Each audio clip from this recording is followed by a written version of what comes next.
Good evening, everyone. So today we're going to go over another eBay find.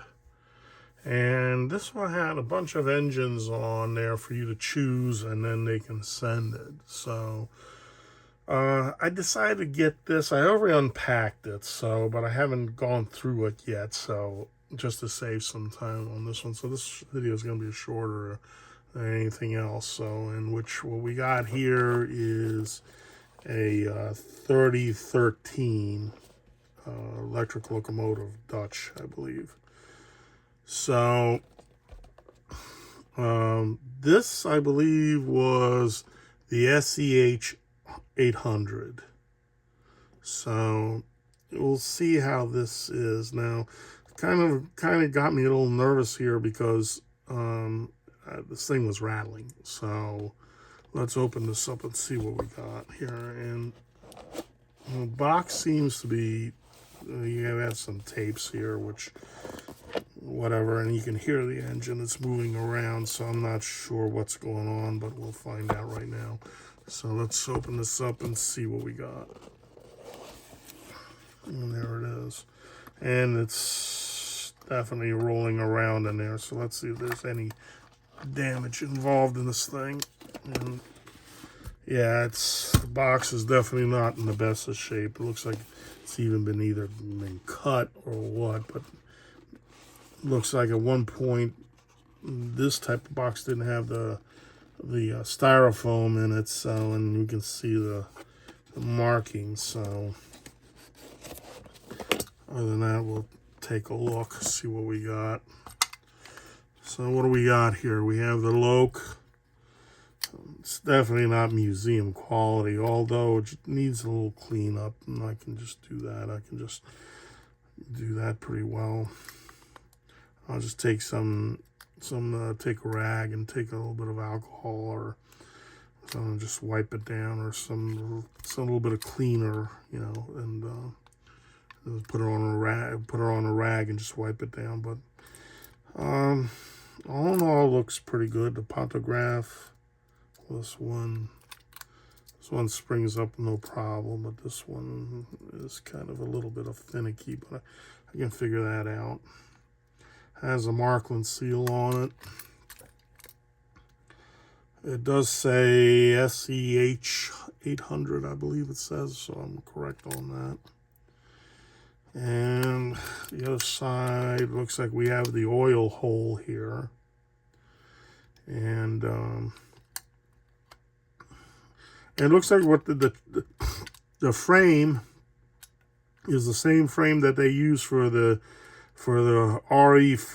RET 800, which is basically the RE44 SBB1, and the E44, which I don't remember what the 800 number is for that, but it's the exact same frame, just different body shell. So we have here a reversing unit. We have the selector for overhead and track. It's typical. I mean, it's like I said, I don't think it's a museum piece, but definitely I'm going to be running it in my analog layout. By the way, no, okay, so we do see an issue here with the coupler here, so it's been bent looks like from it being rattled around the box.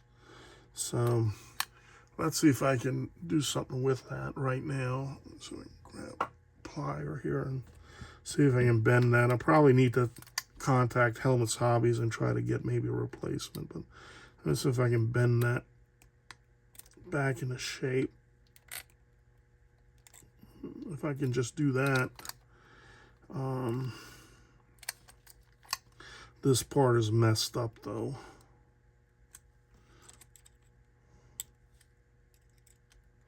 So it looks like I might have to work on that. Yeah, the center part is fouled up.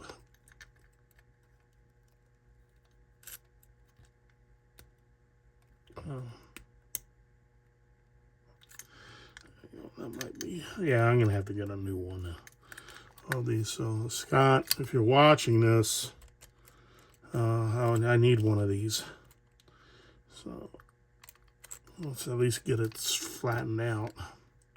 Yeah. Yeah, I'll just order a new one. This thing is bent out of shape. This one is not too bad. Matter of fact, I do have a coupling gauge here somewhere, and there it is. Let's put it on the track and see how well it is.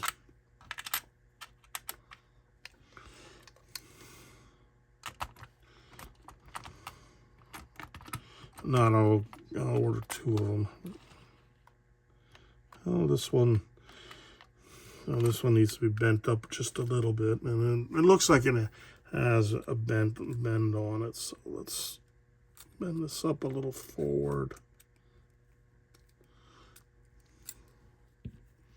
That looks good. I don't think that. Let's put it back on the track. Check the gauge on this again. I think, like I said, the other coupler, I think that's had it. Yeah, it's perfect now. The way you read this, I'll try to zoom in on it right there. Try to get it down so you can see. What you want, in a sense, is you want this. Oops, sorry. You want this as perfect as possible right here. Let me just get a screwdriver I show with instead of having my thick finger there. So you want that to be as lined as perfectly as possible. If it's anything above or below that, then obviously you need to straighten it out. Like the other one, the other side, I'm just gonna. This thing is bent all to.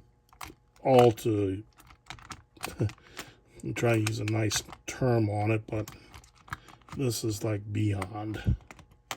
So I'm not even going to bother even doing anything with that. I'll just try to get a spare part on that.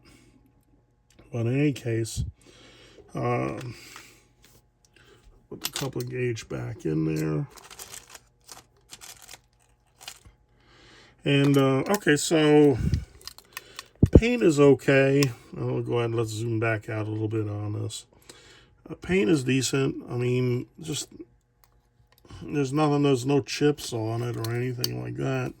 Normal play wear. However, you know, some of this stuff I'm just going to clean up. The rails are there. Well, actually, I think they're painted on. All the bumpers are there, which is very good.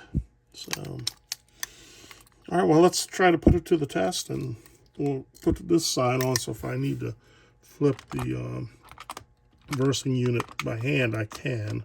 Let's rail the engine. Actually, the shoe, the pickup seems to be, it's not bad at all, so I don't even need to replace it. It has the modern tires on it. The tires look good, the traction tires, so I anticipate that this thing should run fine. Let's rail the engine. And let's see if we can get it to go.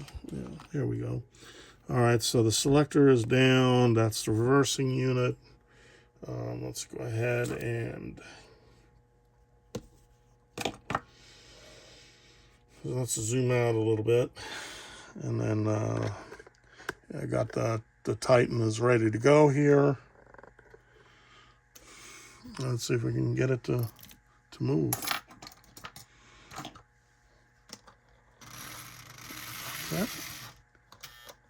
Okay, very good so far. My headlights are going. Yeah. The headlights switches direction on this.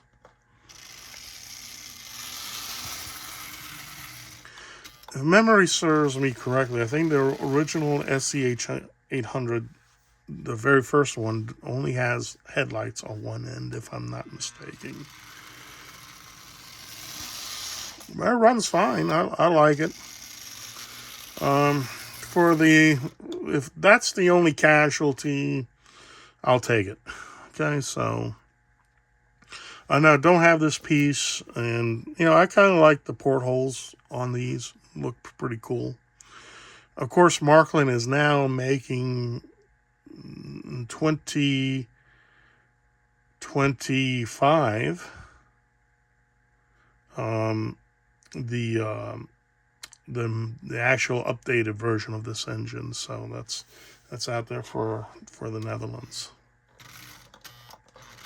Very good, very good. So I will contact Scott at Helmets Hobbies and try to get a replacement coupler for that. And yeah, I think it's good to go. There you are. All right then. Thank you, and I hope you enjoy this little video of the 3013. Again, one of my nostalgic. It'll be running on a nostalgic layout, and obviously I got to do something with the packing on this because it's definitely not too good. But anyway, that's about it. So I will see you in another video. All right, and until then, as I always say, clear signals ahead and have a good day.